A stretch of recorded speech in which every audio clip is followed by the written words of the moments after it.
교재 66페이지입니다. 99편은 피조물에 대한 하나님의 영광, 왕권을 노래하는 찬양시입니다.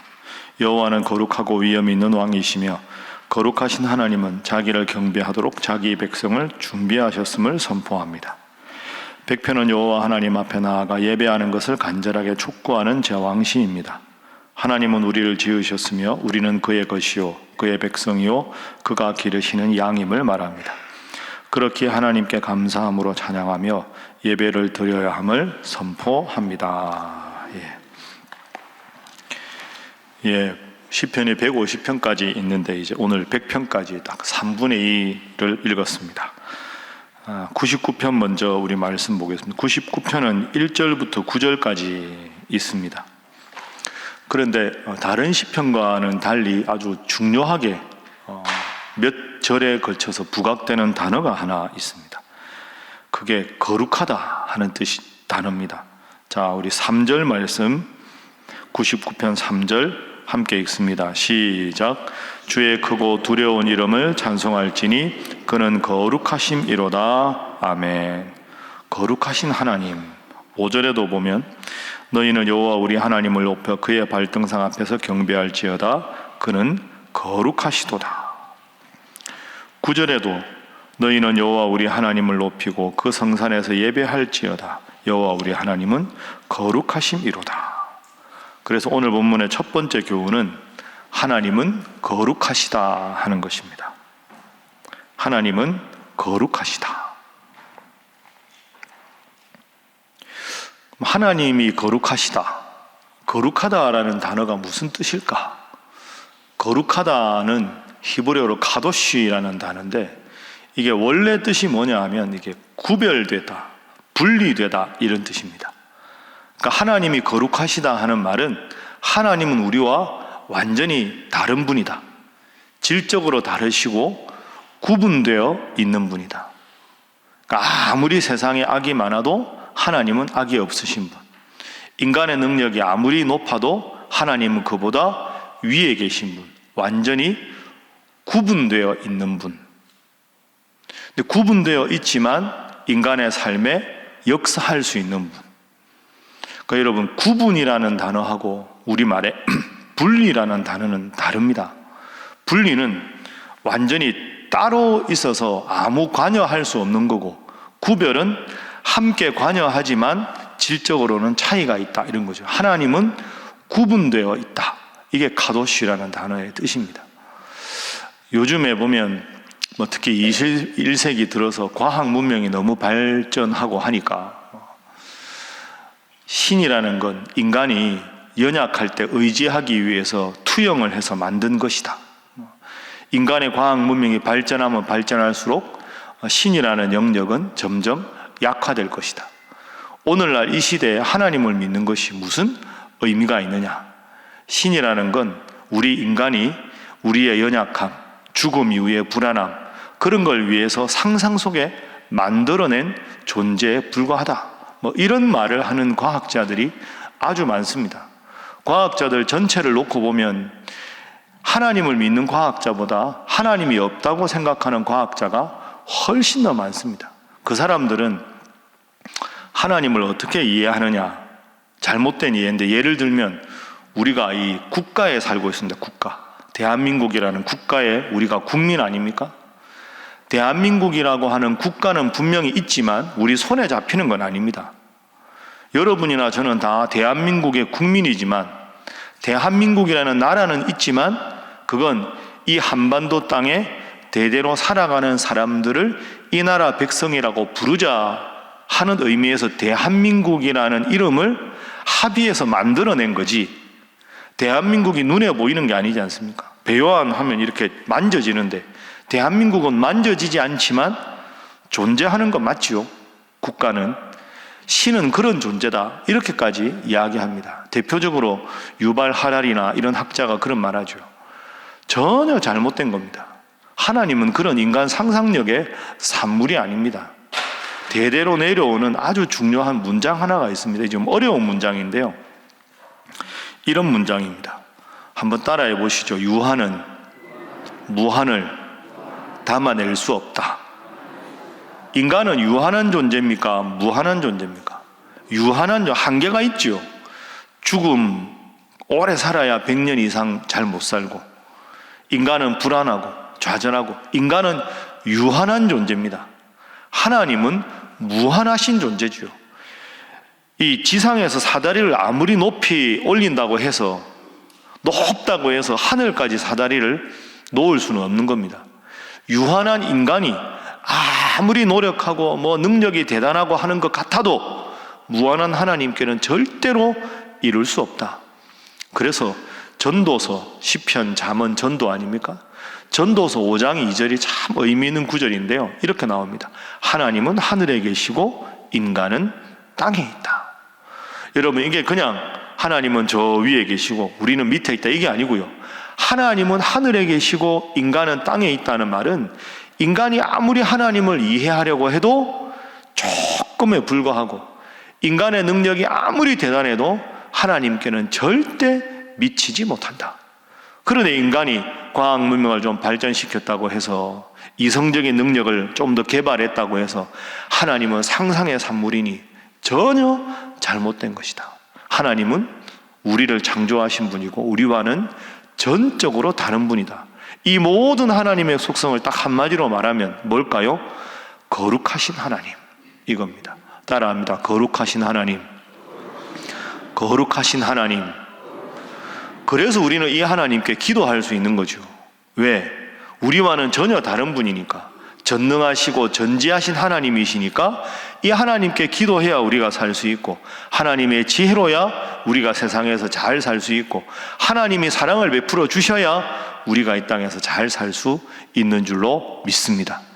그래서 99편에 거룩하신 하나님, 거룩하신 하나님, 거룩하신 하나님, 이 거룩하신 하나님을 믿고 항상 하나님의 그 위대하심을 찬양하며 살아가는 여러분 되시기를 주님 이름으로 축복합니다. 자, 99편 우리가 3절부터 읽었는데요. 우리 2절 한번 보겠습니다. 이것도 거룩하신 하나님인데, 자, 99편 2절 함께 읽습니다. 시작. 시온에 계시는 여호와는 위대하시고 모든 민족보다 높으시도다. 아멘. 여호와는 위대하시다. 모든 민족보다 높으시다. 이것도 하나님의 거룩하심이죠. 그러니까 여러분, 내가 믿는 하나님이 이런 분이다 라는 의식이 필요합니다. 저나 여러분이나 다 하나님을 아버지라고 부르죠. 이 위대하신 분을 아버지라고 부를 수 있는 게 우리의 특권입니다. 영접하는 자, 곧 그 이름을 믿는 자들에게는 하나님의 자녀가 되는 권세를 주셨다. 요한복음 1장 말씀 아닙니까? 그래서 내가 세상에서 별로 보잘것없고 누리는 것 없고 세상적인 기준으로 보면 대단한 게 없어도 나는 내 아버지가 하나님이다. 나는 거룩하신 하나님의 아들이요 딸이다. 이 거룩한 자존감이 필요하죠.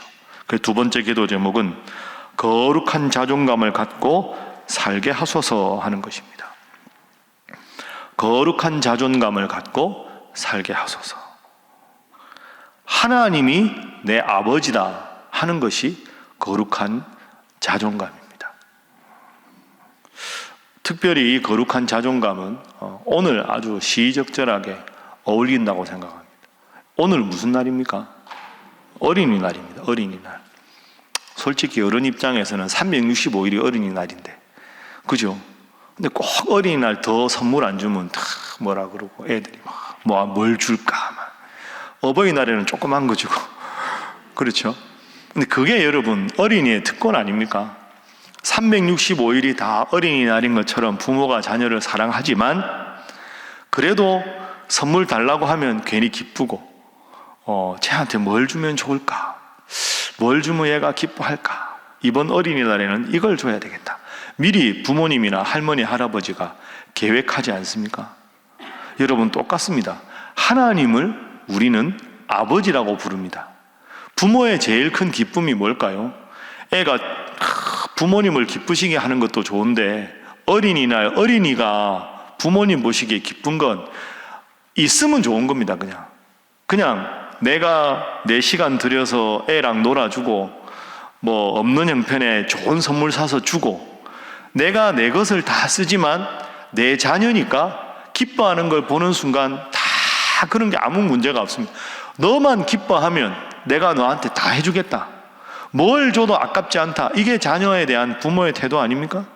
그러니까 99편은 그걸 노래하는 겁니다. 이 거룩하신 하나님, 이 위대하신 하나님, 내가 도저히 다가갈 수 없는 그분이 아니다. 너는 내 아들이다. 너는 내 딸이다. 나는 너를 사랑한다.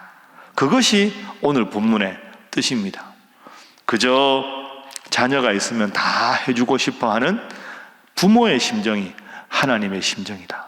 그래서 오늘 하루도 살아갈 때 여러분 다 어른이라 어린이날과 관계없다 이렇게 생각하지 말고 내 부모님은 하나님이시다.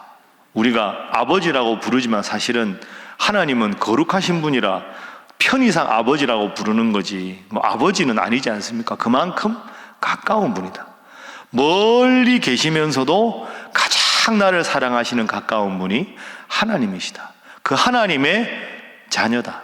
그렇게 생각하면 하나님 믿는 우리는 평생 어린이날이 아닌가 이런 생각도 해봅니다. 하나님이 내 아버지라 내가 하나님과 기도하면 하나님은 나에게 좋은 것을 좋은 때에 주신다. 세상적인 거 많이 못 누려도 못 가져도 내 아버지가 하나님이다. 이런 거룩한 자존심을 갖고 살아가는 여러분 되시기를 주님 이름으로 축복합니다. 자, 이어서 100편 말씀 보겠습니다. 100편은 아주 유명한 그런 시편입니다. 자, 1절, 2절 함께 읽어볼까요? 시작. 온 땅이여 여호와께 즐거운 찬송을 부를지어다. 기쁨으로 여호와를 섬기며 노래하면서 그의 앞에 나아갈지어다. 아멘. 시편 100편은 대표적인 감사의 시입니다. 그래서 시편 100편은 외워도 좋은 그런 시편이죠.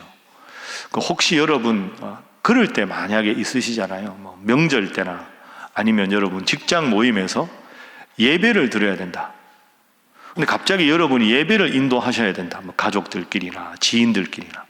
근데 앞부분에 보면 다 함께 묵상기도 드림으로 예배를 드리겠습니다 하고는 성경을 읽어야 되잖아요. 보통 형식을 갖춘 뭘 읽어야 되나. 제일 좋은 게 100편입니다. 그러니까 여러분 앞으로 혹시 갑자기 예배를 인도할 경우가 생기면 앞부분에 다 함께 묵상기도 드리며 예배 드리겠습니다 할 때 읽을 수 있는 앞부분의 기원으로 제일 모범 답안이 100편입니다. 그러니까 평생 그냥 100편 한다 생각하시고 해도 여러분이 몇 번이나 하시겠습니까? 하십시오. 1절부터 전부 하나님을 여호와께 찬송을 부르라. 2절을 하나님께 찬양하며 기쁨으로 나가라. 3절에 여호와가 우리 하나님이시고 우리는 백성이요 양이로다. 4절 감사함으로 찬송하며 그의 이름을 송축하라. 5절 하나님 아버지는 선하셔서 인자하심이 영원하고 성실하심이 대대에 미친다. 하나님께 예배 드릴 때는 하나님 이름을 찬송해야 되는데 길이도 적당하고 한 절 한 절이 모든 것이 하나님을 찬양하는 대표적인 것이 100편입니다. 더 좋은 건 이 100편은 외우시는 게 좋습니다. 그래서 좀 마음이 좀 지치고 힘들 때 시편 100편을 여러 번 읽고 외우면 하나님께서 여러분 마음에 기쁨을 주실 겁니다. 2절 말씀 기쁨으로 여호와를 섬기며 노래하면서 그의 앞에 나아갈지어다. 자, 이게 어떤 의미냐 하면 지금 이 시편 기자가 하나님께 나갈 때 예물을 들고 나가는 모습입니다. 그러니까 하나님 앞에 예배를 드릴 때 그냥 나가는 게 아니라 하나님 앞에 예물을 들고 기쁨으로 그의 앞에 나아간다 하는 것은 빈손으로 나아가는 게 아니라 하나님 앞에 드릴 감사의 예물을 들고 나아가는 모습을 묘사한 것이 시편 100편이고 특별히 2절입니다. 그래서 마지막 세 번째 기도 제목은 하나님께 예물 드리는 일을 기뻐하게 하소서 하는 것입니다. 하나님께 예물 드리는 일을 기뻐하게 하소서. 그걸 기뻐하는 노래 바로 시편 100편. 그래서 2절에도 그렇게 나아가라. 4절에도 감사함으로 나아가라. 하나님 감사합니다 하고 예배를 드리러 나아가는데 빈손으로 나아가는 게 아니라 예물을 들고 하나님 앞에 감사하는 마음으로 나가는 모습이 2절 그리고 4절입니다. 저를 한번 따라해 보시죠. 하나님, 예물드림이 기쁨이 됩니다. 여러분 이렇게 고백하시겠습니까? 이게 참 사람이 살아갈 때 필요한 게, 중요한 게 돈 아닙니까? 그 돈을 하나님 앞에 예물로 바친다 하는 것이 적은 액수가 아닐 때는, 또 형편이 어려울 때는 부담이 됩니다. 그러나 이것이 여러분에게 신앙생활을 어떻게 하는가의 중요한 척도가 됩니다. 하고 싶은 일 다 하고, 해야 할 일 다 하고, 시간이 날 때 하나님 만나주는 것, 그 하나님께서 기뻐하시는 일 아니지요. 내 써야 할 것 다 쓰고, 인신 베풀 거 다 베풀고, 그래도 남으면 하나님 앞에 예물 드린다. 그건 잘못된 태도입니다. 정확하게 말하면 주일부터가 일주일의 시작이지요. 월화수목금토일이라고 달리게 되어 있지만 원래는 주일부터가 일주일의 시작입니다. 하나님 앞에 예배를 드리고 한 주간을 살아가는 거죠. 예물도 우리가 배운 대로 하나님 앞에 드릴 것을 구별하고 그 나머지 전체로 하나님 앞에 일상생활을 하는 겁니다. 하고 싶은 거 하고, 해야 하는 거 다 하고, 시간 날 때 말씀드린 대로 교회에 오는 것 부적절하지요. 예물도 그런 겁니다. 여러분, 하나님이 돈이 필요하겠습니까? 하나님이 예물이 필요하겠습니까? 봉헌은 이걸 꼭 기억하십시오. 하나님 앞에 예물 드리고 헌금하는 것은 액수에 관한 게 아닙니다. 우선순위에 관한 겁니다. 그래서 어릴 적부터 헌금하는 걸 아이들에게 가르쳐야 하는 겁니다. 아이들이 무슨 돈이 있습니까? 설이나 세뱃돈 받으면, 명절에 친척들한테 받으면, 아르바이트해서 뭐라도 생기면 11조 하게 하십시오. 감사헌금 하게 하십시오. 그 액수가 중요한 게 아니라 하나님 앞에 이렇게 먼저 우선순위를 드리는 것이구나, 그 삶을 가르치는 게 그게 맞는 겁니다. 내가 하나님을 사랑합니다. 하나님은 내 아버지가 되십니다. 말로는 하는데 하나님 앞에 예물 드리는 것, 하나님 앞에 예배 드리는 것, 그런 것을 소홀히 하고 말로만 누가 못하겠습니까? 시편 기자는 그 모습의 예를, 모범을 우리에게 보여주고 있습니다. 말씀을 정리하겠습니다. 거룩하신 하나님은 우리와 구별되되 우리를 사랑하시는 하나님이십니다. 그 하나님 앞에 날마다 나와서 예배드리고 예물 드리는 일이 부담이 아니라 특권이요 기쁨으로 여기고 믿음 생활 잘하는 우리 신일의 모든 성도들 되시기를 주님 이름으로 축복합니다. 기도하겠습니다. 하나님, 거룩하신 하나님을 평생 믿게 하시고 내가 교만하여 하나님을 어리석게 이런 분 저런 분으로 재단하지 않게 하여 주옵소서. 그 우주 만물과 삼라만성을 주관하시는 하나님께서 내 아버지가 되심을 기억하고 날마다 부모가 자녀를 사랑하는 그 마음으로 사랑하시는 하나님 앞에 감사하며 살아가게 하시며 나에게 모든 것을 주시는 하나님 앞에 예배를 드리고 예물을 드리는 일을 기뻐하며 감사하며 살아가는 저희들 되게 하여 주옵소서. 하나님, 오늘 특별히 어린이날입니다. 우리 신일의 성도들의 가정을 지켜주시고 우리 아이들이 우리 예수님 모습처럼 키와 몸이 자라가며 하나님과 사람에게 더 사랑스러워가는 하나님 잘 믿고 하나님 주신 지혜로 영육간의 강건한 아이들로 자라게 하여 주시옵소서. 함께 기도합니다. 주여 믿습니다. 주여 믿습니다. 주여 믿습니다.